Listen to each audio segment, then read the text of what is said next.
un cas d'école, c'est le cas du Cameroun. C'est-à-dire que des gens sont arrivés et ont anticipé pour se créer une jeunesse sans étoffe. Et vous allez jusque dans leur domicile. Les anciens ministres de Paul Biya et autres, très peu ont des enfants valables. C'est-à-dire des enfants capables de les remplacer eux-mêmes. Pas même de venir gérer l'État.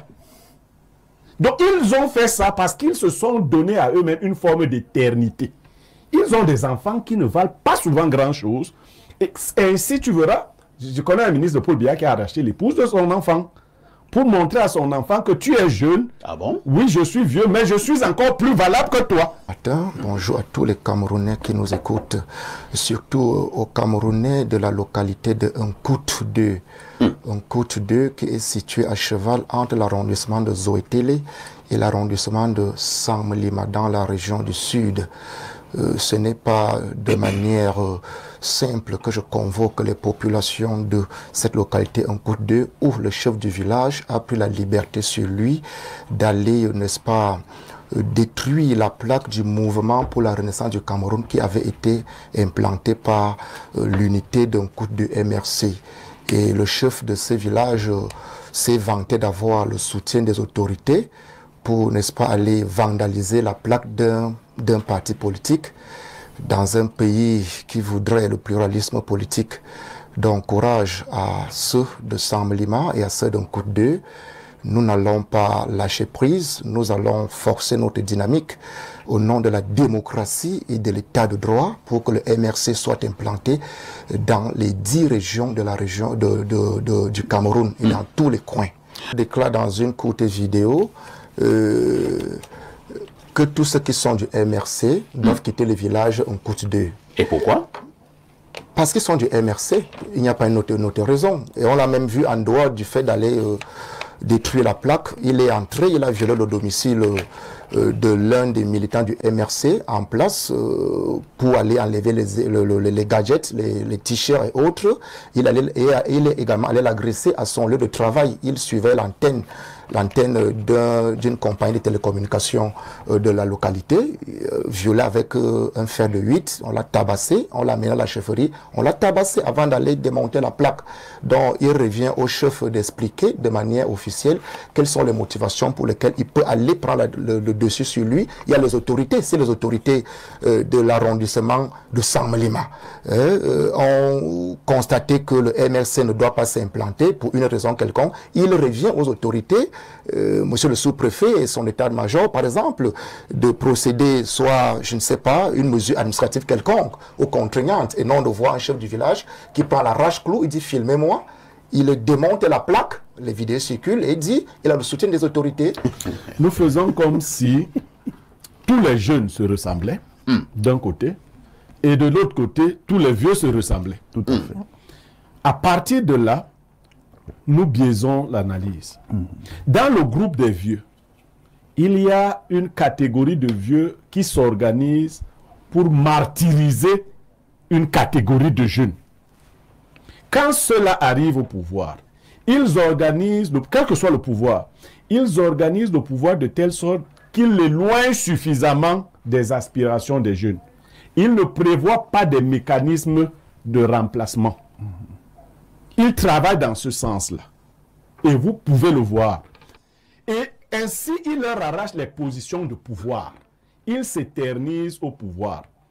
Vous verrez donc, je ne vais pas citer quelques présidents d'Assemblée nationale et autres. Si vous leur demandez qui sont vos enfants, qu'est-ce qu'ils sont capables de faire, est-ce qu'à ce poste-là, ils peuvent même vous remplacer vous-même? C'est-à-dire que tu lui permets même de mettre son enfant, tu verras que son enfant ne peut pas le remplacer. Ils ont donc étendu ça sur la jeunesse en général. De l'autre côté, vous avez deux jeunesses. Vous avez une jeunesse qui est tombée dans la facilité. Parfait, vous et moi avons été en fac. Vous savez, il y avait des parents qui racontaient à leurs enfants, quand vous allez là-bas en fac, ne vous mêlez pas de politique. Oui. C'était même une instruction. C'est-à-dire que des parents ont contribué à dépolitiser leurs enfants. Ouais. Ils avaient été traumatisés par Amadou Ahidjo. Il leur disait même qu'on écoute même sur les portes de vos... Donc, si quelqu'un vous dit quelque chose concernant la politique, fuyez-le. Et ils vérifiaient que leurs enfants observaient ces instructions. Vous pensez qu'à quel moment un tel jeune, qui est en fait une loque humaine, peut donc se réveiller et commencer à avoir des aspirations politiques et autres? Non, il attend de terminer son parcours, que papa lui trouve une place quelque part, il continue sa vie calmement. Il y avait donc des jeunes perdus comme nous, des quartiers difficiles, sans parents. Nous, on n'avait personne pour nous donner des instructions, ne va pas dans tel mouvement, ne fais pas ceci. Nous faisions donc ce que nous voulions. Mais nous avions pour principaux adversaires une troisième jeunesse. Des gars qui avaient anticipé sur l'orientation de l'État et qui étaient foncièrement corrompus. Qui à cette époque-là déjà allaient nous trahir. C'est-à-dire, ils allaient faire ami-ami avec les dirigeants. C'était comme des indiques. C'est ce qu'ils étaient.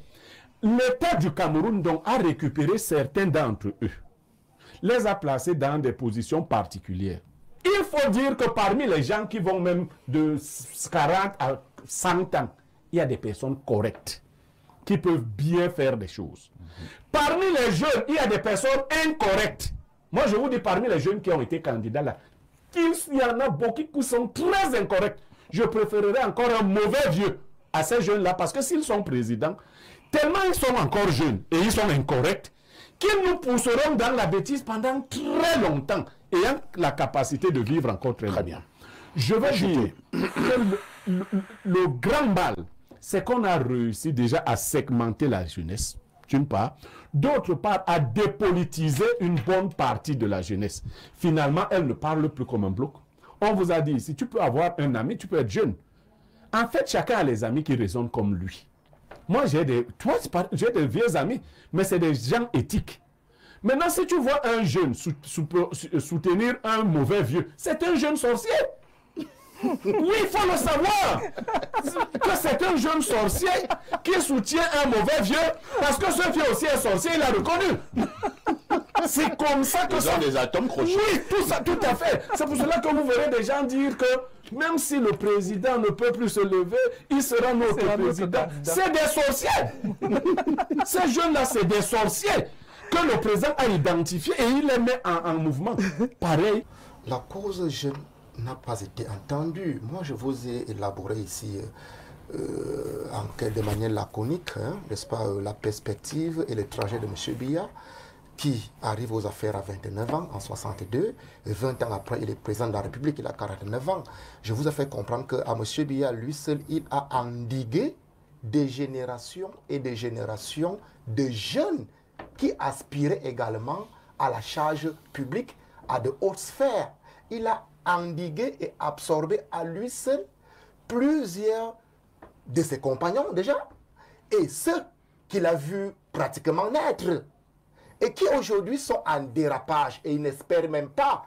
Regardez même au niveau du fonctionnement de son parti politique, qu'on appelle le RDPC, pour comprendre à quel niveau ce monsieur, M. Biya, n'aime pas partager, ne sait pas que la vie, c'est comme la cola. Il faut savoir partager, il ne faut pas bloquer les perspectives des autres. Comment quelqu'un peut se permettre que depuis 2011 jusqu'en date, il n'y a pas de congrès?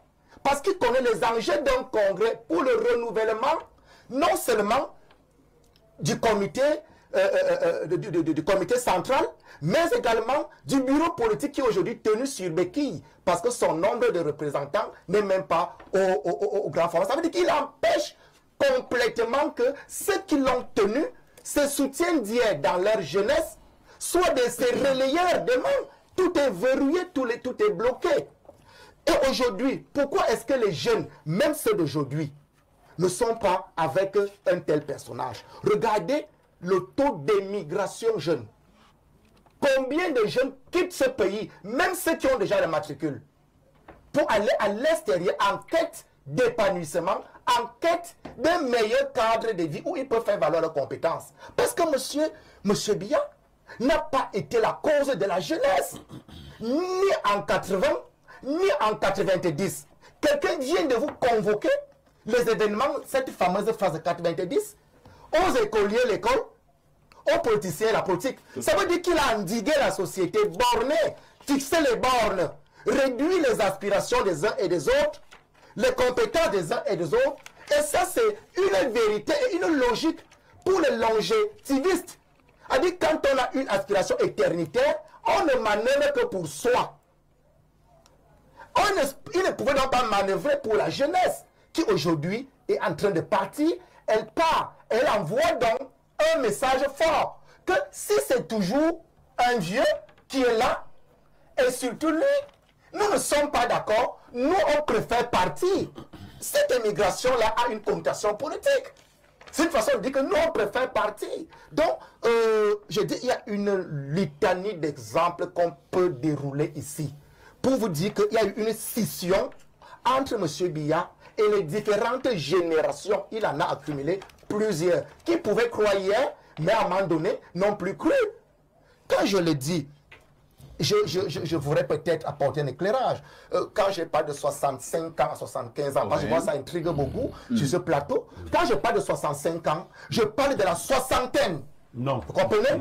Je parle de la soixantaine. Vous n'allez pas me presser. La pensée est à moi. Quand je parle de 65 ans, je parle de la soixantaine. Quand je dis 75 ans, je dis quelqu'un qui est dans la tranche, qui est dans la tranche de 70 ans, par exemple, c'est cela. Et je dis, ce n'est pas 75 ans de manière fixée ou 65 ans de manière fixée pour dire que c'est 30 âges-là. C'est-à-dire, quand on est soixantaine, on a une certaine maturité. Quand on a 70 ans, 75 ans, 76 ans, on n'a même pas la chance de poser les bases de la longévité. Et là, on n'a pas la possibilité au Cameroun aujourd'hui que tu as 70 ans, 75 ans, tu es candidat et que tu espères multiplier les mandats, tu n'auras pas cette chance-là. Parce que les Camerounais là ne te permettront pas de vivre l'expérience si amère que nous avons vécu avec les deux présidents, le premier et le deuxième. Oui, moi je voulais te poser une question, si tu peux me permettre, parce que ça va te donner l'occasion d'expliquer mieux ta pensée. Les jeunes qui partent parce que les vieux ne veulent pas leur laisser la place, ils veulent que qui enlève ces vieux? Je ne suis pas en train d'encourager l'immigration. Nous faisons constat. Oui, nous faisons constat. Je veux donc que tu comprennes qu'ils n'ont pas raison de partir. Oui, l'immigration peut paraître dans ce cas-là comme, c'est-à-dire comme une lâcheté. C'est une lâcheté. C'est une lâcheté. Il faut que nos concitoyens prennent des responsabilités, comprennent que bon, c'est à eux justement de prendre les taureaux par les cornes pour qu'ils soient acteurs du changement dont nous avons besoin au niveau de notre pays et que de procéder à une émigration. Les choix sont multiples. Et je dis vraiment pour chuter que M. Biya, ni hier, ni aujourd'hui, ni demain, n'a jamais milité pour la cause de la jeunesse parce qu'il n'avait jamais pensé être remplacé. Le problème, je vous ai posé les problèmes de base, la longévité. C'est-à-dire, je suis là. Et je suis là, le siège présidentiel devient un siège mouroir. Je quitterai quand je mourrai. C'est-à-dire, quand vous avez ça en tête, automatiquement, vous ne voulez pas une alternative. Et l'alternative vient de la jeunesse libérale, qui l'a endiguée et annihilée. Merci. Ça veut dire que même la jeunesse du Sud aurait perdu le Nord. C'est pourri. Non. Jacques Ullmann, dans Pensée éducative contemporaine, dit que l'éducation est une action exercée par les adultes sur les enfants pour permettre à ceux-ci, donc aux enfants, d'acquérir des traits de comportement, des aptitudes que la société considère comme souhaitables. Je le dis pourquoi? Pour dire que les jeunes ne s'éduquent pas eux-mêmes. Il n'appartient pas aux jeunes de se donner à eux-mêmes une structure mentale, des schèmes comportementaux. Non. On éduque les jeunes et pour qu'ils deviennent. La société définit un modèle qu'elle veut obtenir.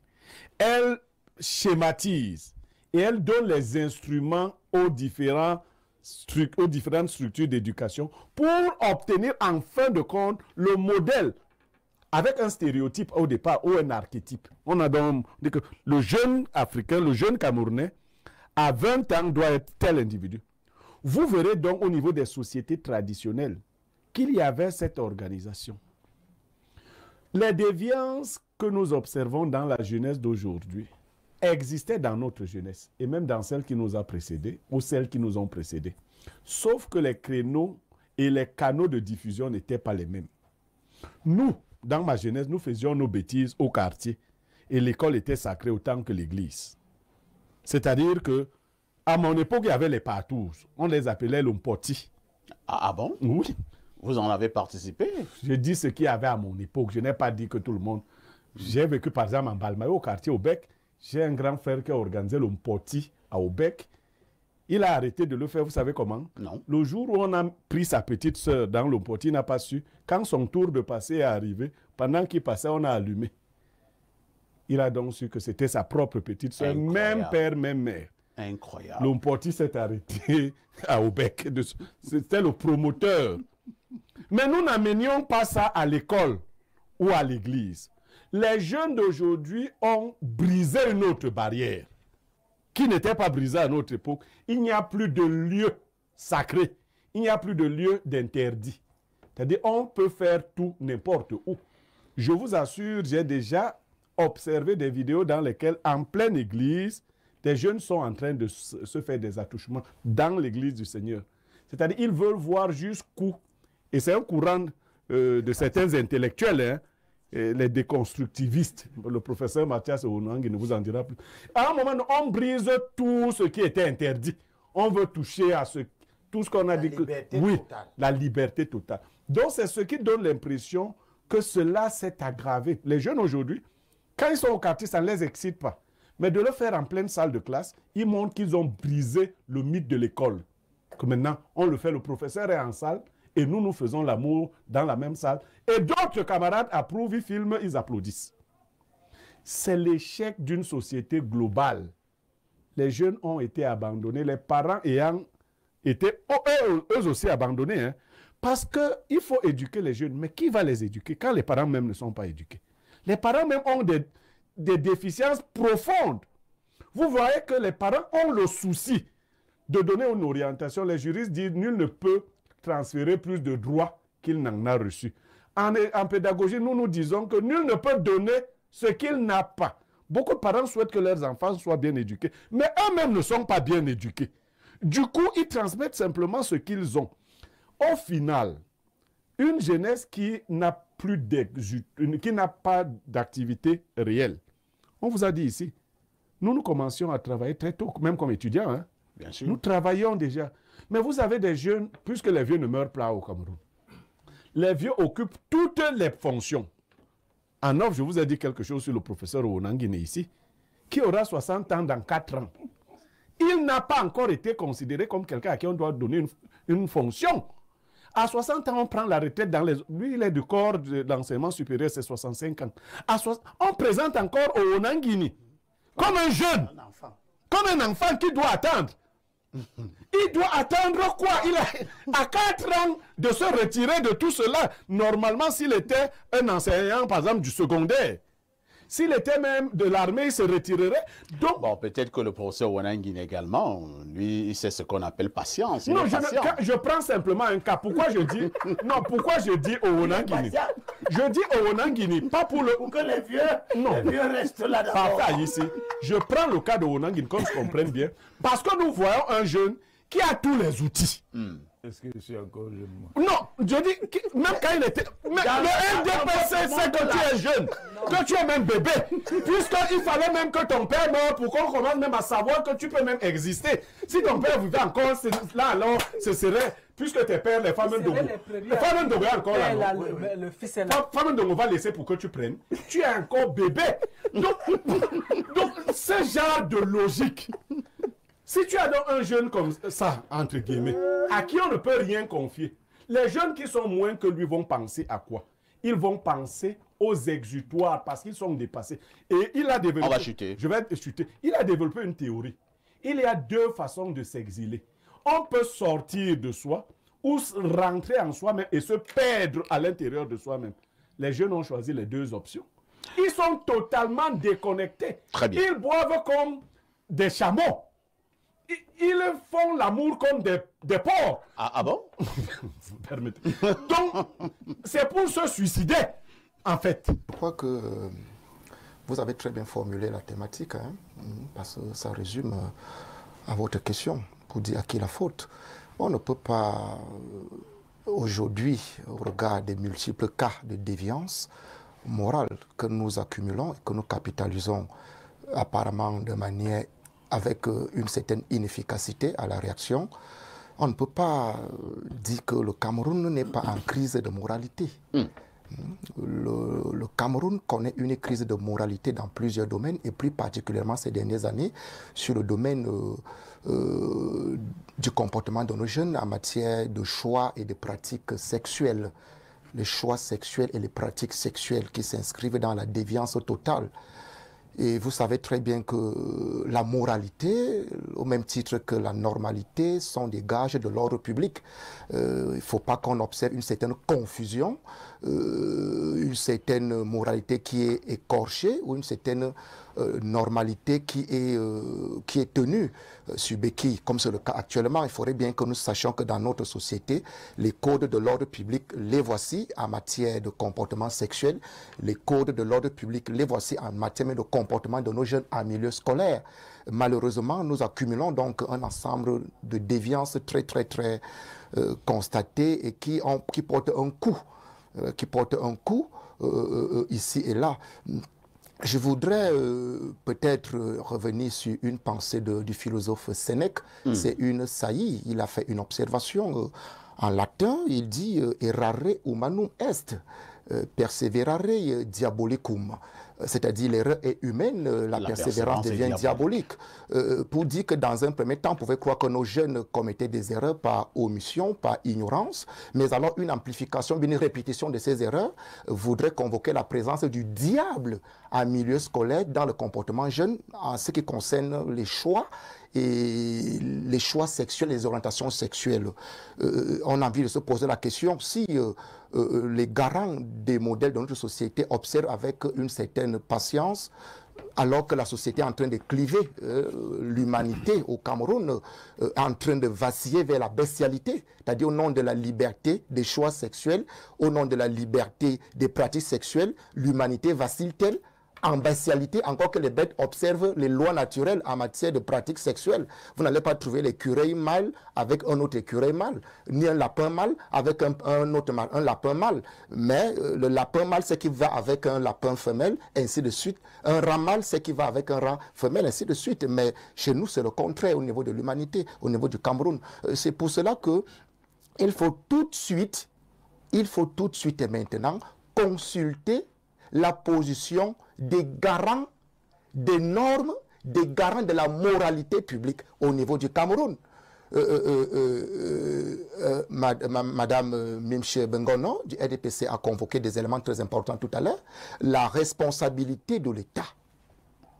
Parce que quel que soit le cas, quand il y a des dérives d'une certaine portée, la responsabilité de l'État est convoquée. Parce que l'État a une responsabilité dans les comportements des uns et des autres. Avez-vous l'impression, pour le cas du Cameroun, que depuis un certain nombre d'années, l'État a laissé faire? Justement, l'État a laissé faire. Nous avons eu le cas qui a fait un écho grave dans notre société, le cas de déviance sexuelle de la fille du chef de l'État. On a eu le cas de Brenabia qui a confirmé son homosexualité, elle qui est à la... C'est vrai que vous avez posé la question. Pas faire une fixation. Écoutez, vous avez posé la question, permettez que je vous réponde, pour montrer les limites de l'État sur les interventions qu'il devrait avoir sur les cas de déviance que nous observons. On dit souvent que la loi est impersonnelle, vous voyez, un tout petit peu. Vous avez posé la question, pourquoi est-ce que vous avez du mal à admettre qu'on vous réponde? C'est des faits. Nous n'inventons rien dans cette studio. C'est des faits. Et on a donc observé observé que la fille du chef de l'État, qui admet être homosexuel... Vous l'avez dit, hein? Ce n'est pas je vais le redire et le répéter, c'est des faits, qui admet son homosexualité et qui est un modèle de société, a donc eu un impact sur les jeunes, et l'État a laissé un vide. On n'a pas vu l'État condamner ce genre de situation. Et on a donc l'impression que les en bas d'en bas, ces 11 jeunes du lycée, parce qu'ils sont 11, quand on voit le communiqué de cet établissement, on parle de 11 jeunes en tout, il n'était pas 5, on va donc dire que les en bas d'en bas vont donc voir que si en haut, on ne dit rien de ces pratiques, de ces déviances qui affectent la moralité, nous en bas, on peut donc amplifier peut-être que le silence de l'État voudrait légitimer les déviances qui font monnaie courante. C'est pour cela que la responsabilité de l'État doit être convoquée. L'État doit observer la loi, puisque ces déviances sont interdites par la loi. Très bien. Si cela est fait que l'État n'intervient pas, hein, il faut bien comprendre, en bas, on va se comporter comment? Il y a la responsabilité des cercles d'éducation de base, tels que la famille.